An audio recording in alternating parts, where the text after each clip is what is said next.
Hello बच्चों, हमने पिंजरे का जीवन जो कविता है उसे हमने पढ़ा है। अब हम उसकी जो शब्दार्थ है ना, उसको देख लेते हैं। चलिए हम जानते हैं उसके शब्दार्थ के बारे में। ठीक है। हमारा पहला है, देखिए ये भांति भांति है ना, तो इसका मतलब होता है तरह तरह के। ठीक है। दूसरा देख लेते हैं व्यंजन। तो व्यंजन मतलब पकवान होते हैं ना, खाने की वस्तुएं, जैसे हमारे त्योहारों पे मम्मी बनाती है ना। और भी कुछ खास अवसरों पे हम अच्छे अच्छे पकवान बना के खाते हैं घर में, है ना, जो खाने की अच्छी अच्छी वस्तुएं मस्त बनाता है। और हिंसक, हिंसक किसको बोलेंगे? मारने वाला को, है ना। छिन मतलब क्षण, क्षण के मतलब क्या समझे? पल, एक पल दो पल जो बोलते हैं ना, वो क्षण है। ठीक है। चिड़ी मार किसको बोलते हैं? जो चिड़ियों को मारता है। यहाँ पे दिया है पक्षियों को पकड़ने तथा मारने वाला, है ना। इसको हम लोग शिकारी भी बोलते हैं, छोटा शिकारी जो चिड़ियों को पकड़ता है। ठीक है। चलिए देख लेते हैं। और भीषण, देखिए यहाँ पे भीषण मतलब होता है भयंकर। क्रीड़ा मतलब खेल।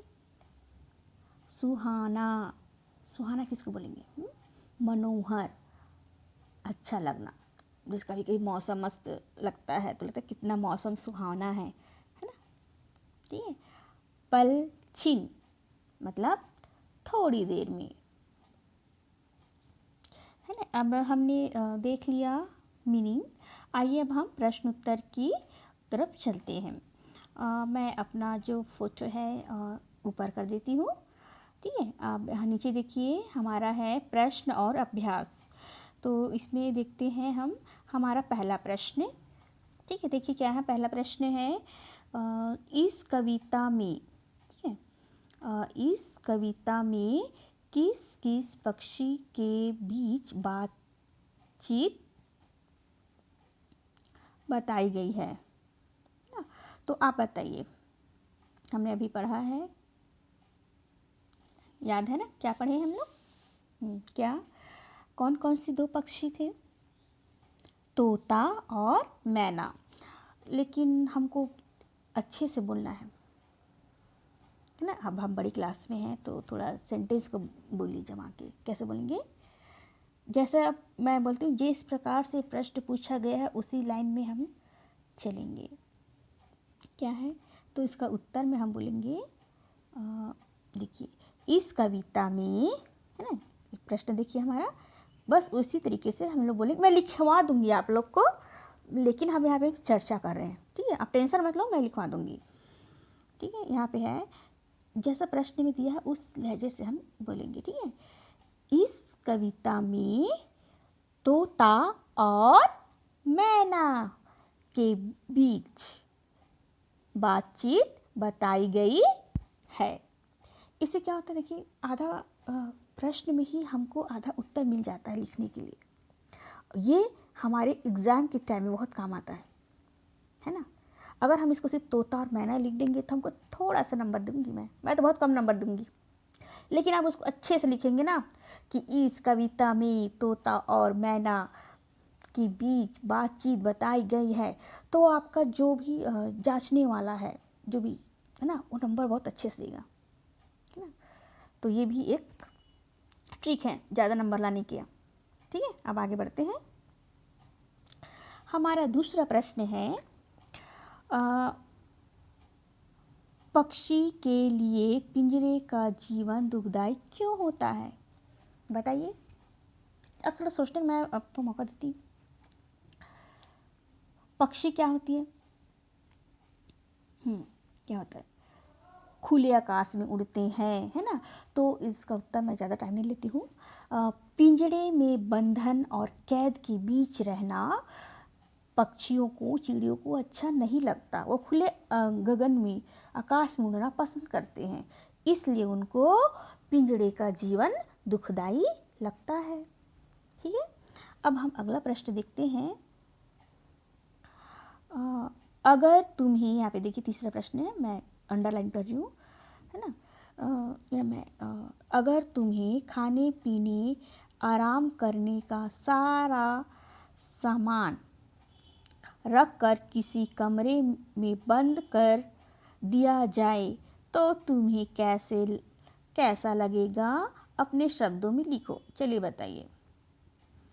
आपके शब्दों को जमाने के लिए मैं कुछ ट्रिक दे देती हूँ, है ना। कैसा लगेगा? यदि हम बंद कमरे में रहेंगे और हमें खाना पीने का और आराम का सारा सामान देख के रख दिया जाएगा तो कुछ समय तो हमें अच्छा लगेगा, हमें बड़ा मज़ा आएगा कि मस्त। लेकिन ज़्यादा दिन बीतने के साथ साथ हम बाहरी दुनिया से कट जाएंगे, हम अंदर में रहते रहते बोर हो जाएंगे और हमें जो बंद कमरे का जीवन अच्छा नहीं लगेगा। बंद कमरे के जीवन हमको कैसा लगेगा? कैद खाने की तरह लगेगा, है ना। इसलिए बंद कमरे का जो जीवन है दुखदाई है। ठीक। अब अगला प्रश्न है हमारा चौथा प्रश्न। क्या है? पिंजरे के बाहर रहने वाली मैना ने पिंजरे में बंद तोते से यह क्यों कहा? बड़े मज़े से तुम रहते हो। क्यों कहा?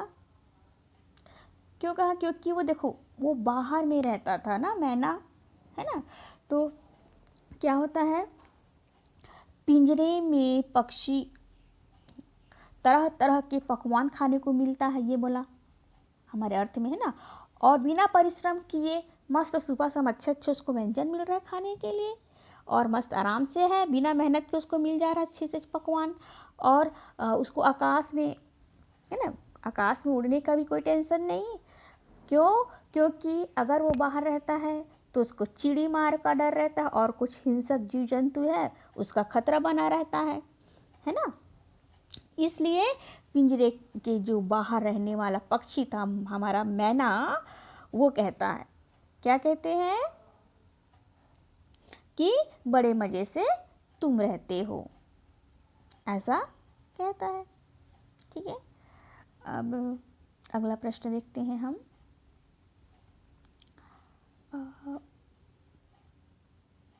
पिंजरे में बंद, देखिए यहाँ पे पांचवा प्रश्न देखिए यहाँ पे, पिंजरे में बंद हो जाने पर मैना दुखी क्यों रहने लगी?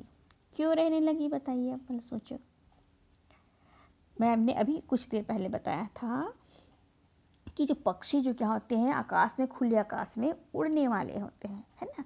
और ज़्यादा दिन वो पिंजरे में रहने लगी, उसका पंख क्या होने लगा? फड़फड़ाने लगा उड़ने के लिए खुली आकाश में, है ना। तो मैना खुले आकाश में उड़ने की चाहत रखती थी। पक्षियां हैं तो रखेंगी ना, चिड़िया लोग तो रखती हैं, इसलिए वो दुखी हो जाती थी। ठीक है। और हमारा अगला प्रश्न है प्रश्न 6। हिंसक जीव जंतुओं का भीषण खतरा है वन में, है ना। तो वन में पक्षियों के हिंसक जीव जंतु कौन कौन से होते हैं? अब बताओ कौन कौन से जीव जंतु होते हैं पक्षियों के लिए हिंसक, ये बताइए।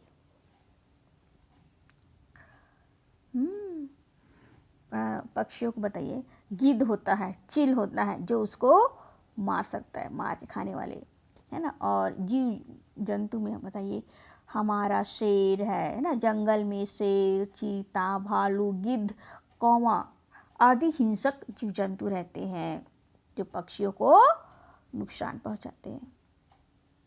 ठीक है बच्चों, अब ये हो गया हमारा प्रश्न उत्तर। ठीक है, ये मेरे यहाँ। ठीक है, अब हम अगले वीडियो में मिलते हैं।